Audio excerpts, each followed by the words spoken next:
Hi, everybody. Welcome back to English 221, and this is for our class for Monday, the 9th, where we are talking about Shakespeare's sonnets. So basically, we've moved beyond our introduction. Now we're actually starting to get into some of the Shakespearean language. As you know, the language can be sometimes challenging, but I hope that by watching the Three Little Pigs in Renaissance English, the last video that I had assigned, that maybe you can understand that once you've got a sense of the plot, what's happening, then you can really appreciate some of the poetic nuances of the language itself. And Shakespeare did indeed write in poetry in his plays. But before we get to Shakespeare's plays, we're talking about his sonnets, his poems that we think, at least according to scholars, were mostly written during times of plague when the theater houses were closed down, which makes sense that he wouldn't be able to put on his production, so therefore he would have turned to another source of income. And the idea is that he could have been hired to write a sonnet, or he might have just been writing a sonnet in order to be able to hone his craft, or perhaps a little bit of the two. And the beauty of the sonnets is that many of them are general enough so that they can be applicable to a lot of different people, to a lot of different situations. And we know that there are a good number of conspiracy theories out there about Shakespeare's identity. In the end, I think we've all come to the conclusion that unless there's additional evidence to be unearthed, Shakespeare was probably Shakespeare. That said, individuals will oftentimes go to the sonnets to try to pick biographical information. The difficulty with that is that the sonnets will oftentimes contradict themselves. So sometimes they will talk about aging as if someone were on the cusp of death, but then in other times it would talk about youth as if somebody was on the cusp of youth. So I think it's problematic using any of the sonnets in order to get a sense of Shakespeare's biography. Think of them as independent units, which was unusual during the time period because poems and sonnets usually were written in a cycle form, where basically they all fit together to tell a story. And that is not the case with Shakespeare, but we know that Shakespeare oftentimes defied conventional norms of his time. And the sonnets were not titled. Therefore, we reference the sonnets based on their first line or by the numerical order in which they had put into. And that said, they're usually divided into two distinct groups. There are 154 sonnets in total. And the first group of sonnets, called the early sonnets, are thought to have been written to a young man, probably Shakespeare's patron, perhaps the Earl of Southampton. And the second set of sonnets, called the later sonnets, are thought to have been written to someone known as the Dark Lady. This is someone with dark features, certainly dark eyes and hair, probably not necessarily dark skin. And when we talk about Hermia in Midsummer Night's Dream, we'll see some parallels because Hermia too has dark hair and dark eyes. And it's important for her character that we know that. And the sonnets are a very strict and rigid form of poetry writing, at least the sonnets that we think of. Usually, when we say sonnets, we're talking about Shakespearean sonnets, so there are other kinds of sonnets that are out there. It's a 14-line poem. So when you go through these sonnets, and no, we don't have to read all 154, worry not, we're reading just 6. When we go through these sonnets, you will see that they are 14 lines. And they all have a 10-syllable line. So something like, shall I compare thee to a summer's day, is 10 syllables, not by accident, that's by design. And we can go through all of the lines and find that. Iambic pentameter, the 10 syllable stressed unstressed line. The rhyme scheme, or the pattern of rhyme, and there is a pattern, and the way we determine that pattern is by looking at the last word of each line in the poem. And we use the letters of the alphabet to identify those different rhymes. So the first rhyme would be the first letter of the alphabet, which is A. So that would be the first word that ends the first line. any of the words that follow, that end the line, that rhyme with that A, that initial rhyme, would be labeled as an A. And if we encounter a word that does not rhyme with the A and it ends the line, then we go to the next letter of the alphabet to identify that new rhyme, which is a B. And we do the same thing, and we identify anything that rhymes with that as a B, and then we move to C, and so forth and so on. What you will find for our rhyme scheme is that it was very specific in that Shakespearean sonnets are A, B, A, B, C, D, C, D, E, F, E, F, and then lastly G, G. Those last two lines are known as a couplet because these are two lines that rhyme together. They oftentimes function as much like a concluding paragraph in an essay. They sort of tie things up. And the themes of a sonnet also have to be something that's considered appropriate for poetry. So there were also rules associated with the themes. It had to be something that was serious enough to warrant a poem, something that was lofty enough to warrant a poem. So you'll see the big life themes in Shakespeare's poetry that will anticipate many of the themes that we will see in Shakespeare's dramas. So if you look at the notes below under the first section, you can see that the early sonnets, who are thought to have been written to a young man, for us would be sonnets 15, 18, and 20. And the later sonnets, thought to have been written to a dark lady, someone with dark eyes and dark hair, would be sonnets 127, 130, and 151. Those were the 6 that I selected for us to review. And obviously, you can read many more if you so wanted to. The second section about reading sonnets, there is a sonnet audiobook that is available for free online by Audiovox, which isn't too bad, actually. I know that sometimes Audiovox is better and sometimes it's worse. But nevertheless, you can hear all of the sonnets in their entirety if you so wanted to. I recommend, as everybody usually recommends with Shakespearean language, is to read it out loud, whether you are reading a sonnet or you're reading dialogue in a play, because you want to hear the rhythms. So much of it is poetry, and poetry is musical, and music is meant to be heard. Paraphrase it. So probably the first way to begin with something that you don't understand is to try to rephrase it in your own words, in contemporary English. That at least will get you the plot, which is the least and the most important. It's the least important because Shakespeare does so much more than just plot. But it's the most important because if you don't know what's happening with plot, then you can't talk about anything else. Reread. And I usually recommend 3 readings for any piece of literature. The first for understanding plot, the second for thematic analysis, and the third to refresh your memory before you're going to write about it or talk about it. And I understand that that is a mighty thing to do with some of the length of these plays, but certainly when it comes to the sonnets, they are going to require rereadings. And looking at things like many of the poetic forms that I hope you talked about in Comp 2. Symbolism, for instance, something that's representational. Metaphor, comparing two dissimilar things that basically have, after the comparison, some similarity to them. Rhyme, where the endings of the words sound the same.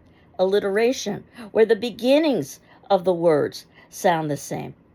Now, for the 3 sonnets that I wanted to talk about today, they are the early set of sonnets. So the first is Sonnet 15, and you will see that I, in the third section of the notes below, gave you a link for Sonnet 15 in the Folger. Of course, the Folger is a wonderful resource for finding Shakespearean texts. And that's not the only resource, obviously, you can use. If you order the Pelican, as I had suggested for class, you'll see that the sonnets are included. Everything is included in that particular text, all of Shakespeare's works. But regardless of where it is that you're reading the sonnets, you do want to make sure that you're reading carefully. And what I've done is I've given a audio reading that actually is video by Sir Patrick Stewart. And this is a very interesting story here.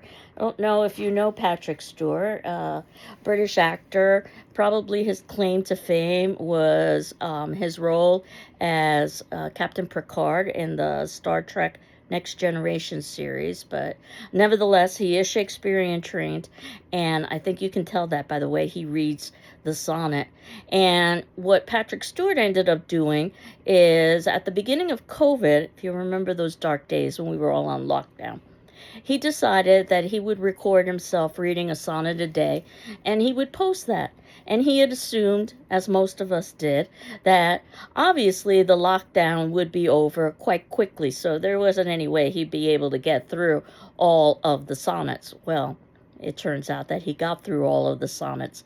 So the very last sonnet, he actually dressed up in a tuxedo and had a glass of champagne because that's Patrick Stewart.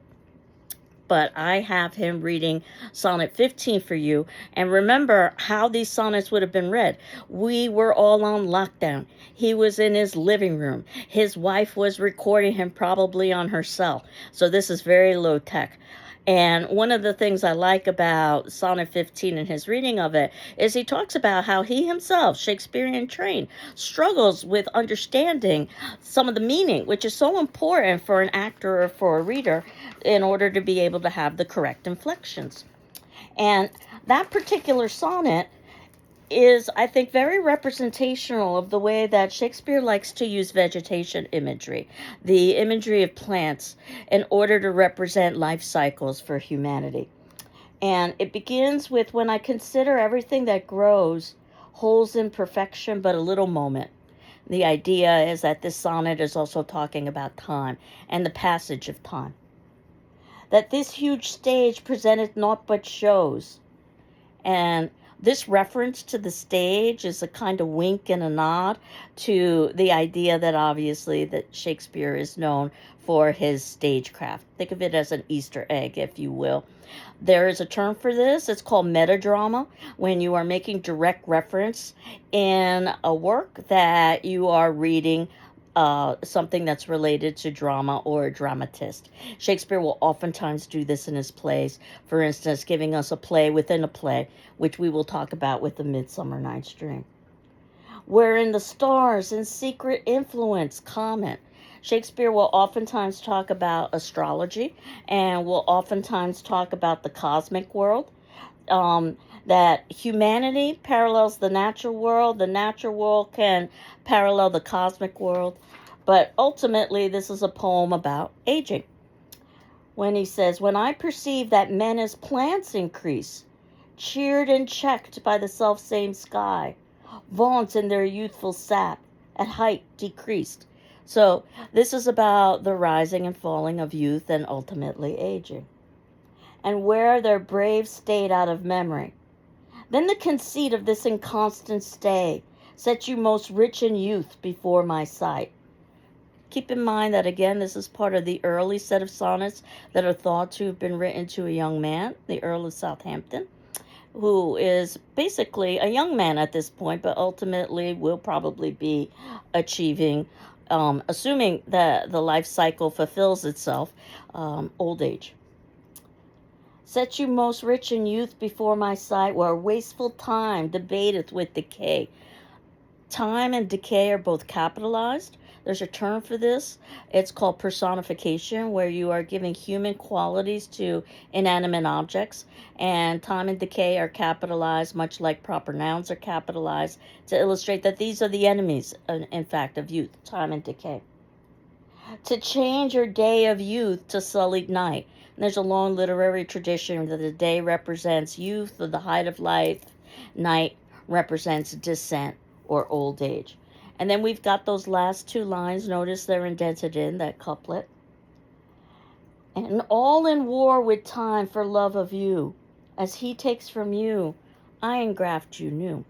Now, if you're familiar with gardening, obviously engrafting means being able to give the power to continue the life cycle through basically um, being able to combine different kinds of plants together and to be able to, in some ways, take over the role of nature or the natural world.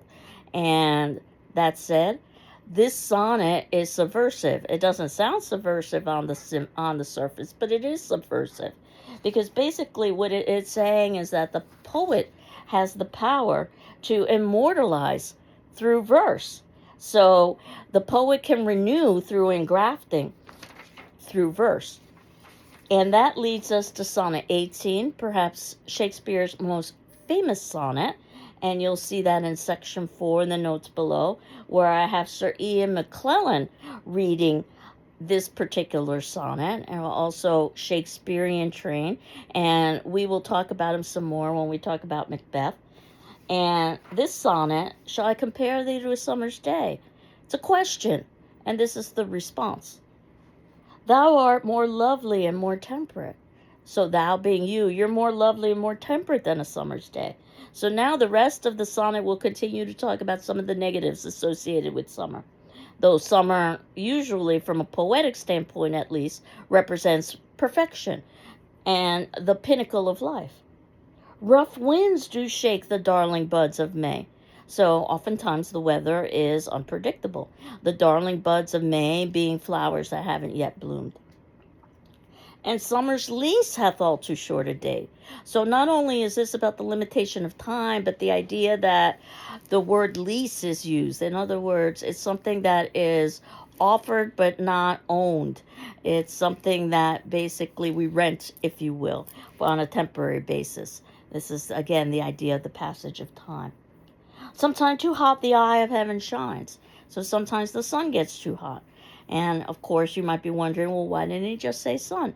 Keep in mind that you've got to keep to the 10-syllable line and to the rhyme as well. And often is his gold complexion dim. Long literary tradition about talking about the sun as a he, the moon as a she, and the idea that oftentimes it can be cloudy. And every fair from fair sometimes declines. And fair from fair, fair doesn't mean justice here, fair means beauty. So if you know the term mirror, mirror on the wall, who's the fairest one of all? In other words, who's the most beautiful? All beauty declines by chance or nature's changing course, untrimmed.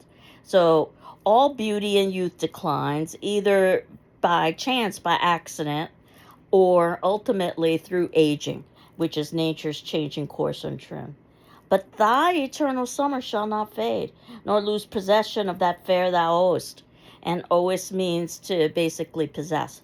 So basically, this person will have an eternal summer, even though we've already identified the fact that summer is finite. Nor shall death brag thou wanderest in his shade. And death is capitalized again, that personification of death as the enemy. And in other words, death can't destroy this person.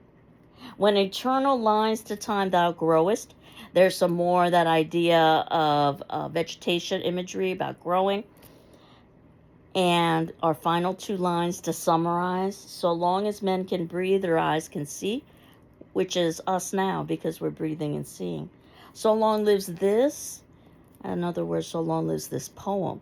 Yes, the word poem isn't in there. So this is what's known as an unclear pronoun reference, where you've got a pronoun, a word like this or that, which is taking the place of a noun, but the noun is not included.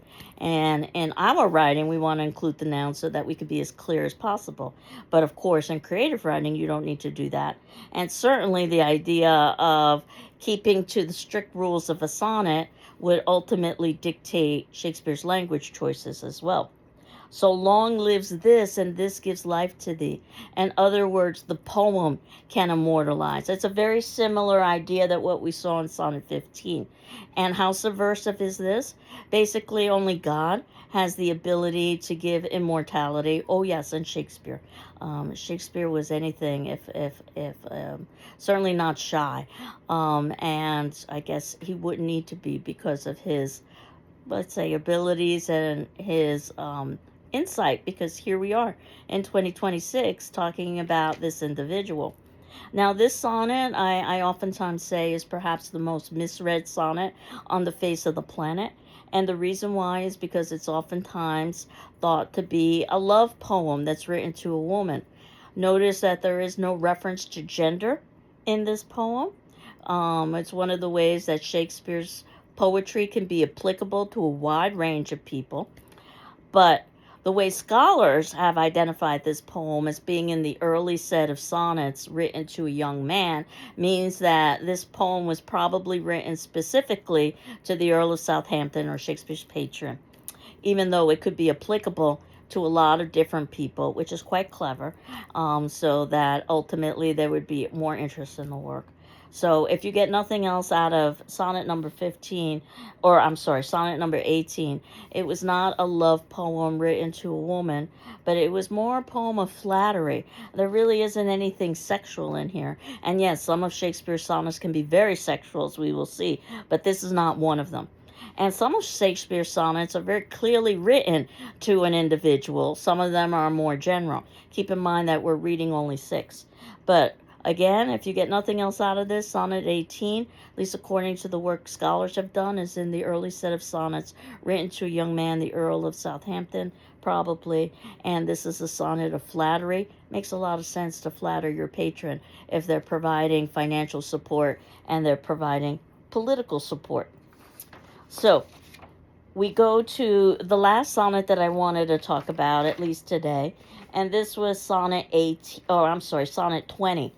A woman's face with nature's own hand painted. And this sonnet is a little bit more clear that it was definitely written to a man. And here I have someone from the Royal Shakespeare Company reading the sonnet. So I'm going to ask you to listen to all 3 of these videos that I've included of sonnet 15, 18, and 20, just so that you can hear the language. What we get in this particular sonnet is a personification of nature, which is pretty typical of Shakespeare. There's a lot of punning that goes on in Shakespeare's writing, which is what we will see in sonnet 20, where he talks about master mistress, because this sonnet is written to a man, and he's punning on the idea of male and female. He talks about female qualities that usually are associated with the female, such as a gentle heart and fickleness, and talks about how the subject of this sonnet doesn't exhibit any of them, that he's a male of beauty. And we are going to get some phallic imagery here. As I had indicated, it was a pretty open time in terms of sexuality and violence. What one had to be careful of in their writing was talking about politics. That's not to say Shakespeare didn't talk about politics, but he was clever about how he did it. And also it talks about the fickleness and the falsehood associated with feminine because of cosmetics and fashion, that this was surface level attempt to deceive, a theme that we will see throughout. And very quickly, I'll read it, but again, I want you to listen to someone from the Royal Shakespeare Company read it. A woman's face with nature's own hand painted. And the idea of the capital of the N for nature to personify it. Hast thou, you have, the master mistress of my passion. That's the pun. That this is written to a man, but having many female qualities, including a female's face. A woman's gentle heart, but not acquainted with shifting change, as is false women's fashion. And the idea that femininity was oftentimes associated with fickleness. An eye more bright than theirs, less false and rolling, that a female might roll her eyes in a flirtatious way to try to seduce someone. Gilding the object whereupon it gazeth, the idea that the beauty of this individual can basically transform elements into gold. A man, so this obviously was written to a man, in hue all hues in his controlling, which steals men's eyes and women's souls amazeth, that basically both genders are overcome by the beauty of this individual. And for a woman wert thou first created, the idea that this is a man who was created for a woman, till nature as she wrought thee fell a doting. Nature herself fell in love with her creation.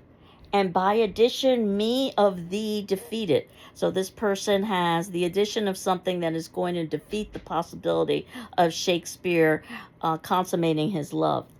By adding one thing to my purpose, nothing. And as we will talk about Much Ado About Nothing, that nothing was oftentimes a slang term for sex and penis. But since she pricked thee out for women's pleasure, in other words, the subject of this poem was made for female, mine be thy love and thy love's use, their treasure. And if you go to the Oxford English Dictionary, which is considered to be the dictionary of all dictionaries, where you can look up word usage throughout history, I found that if you looked up the word pricked, that yes, during Shakespeare's time, the Renaissance, there was the possibility of the um, rather crude slang term for the male member in usage at that time period. So again, we can see some punning going on. Of course, Shakespeare wrote to multiple audiences and multiple levels, so he could very easily say that that was not his intention if that would get him into trouble. And if it wouldn't get him into trouble, well, then that would result in a bit of a chuckle. So again, multi-layered here, but I'd like you to listen to all three of those sonnets so that you can hear professionals reading them. What we will do next class is read the next three sonnets I had assigned, which are thought to have been written to the Dark Lady. That would be sonnet 127, 130, and 151. You will definitely see a shift in tone. And we will begin talking about Midsummer Night's Dream, which is our first comedy that we will be reading. And as I had indicated, because the plays are so long, we've got multiple classes devoted to the plays so that we can talk about the plays and also watch performance and talk about performance. So what is ideal, though I'm quite aware that the world is not often ideal, is that while we are talking about the sonnets right now, you are reading A Midsummer Night's Dream, so that by the time we get to A Midsummer Night's Dream in class, you would have read it in its entirety, so that as we are discussing A Midsummer Night's Dream, you can go forward at home and read the next play that's assigned, Much Ado About Nothing. But again, we've got about a couple of weeks for each of the plays that we are going to be doing. We'll begin next class with talking a little bit about A Midsummer Night's Dream, and then we'll talk about performance.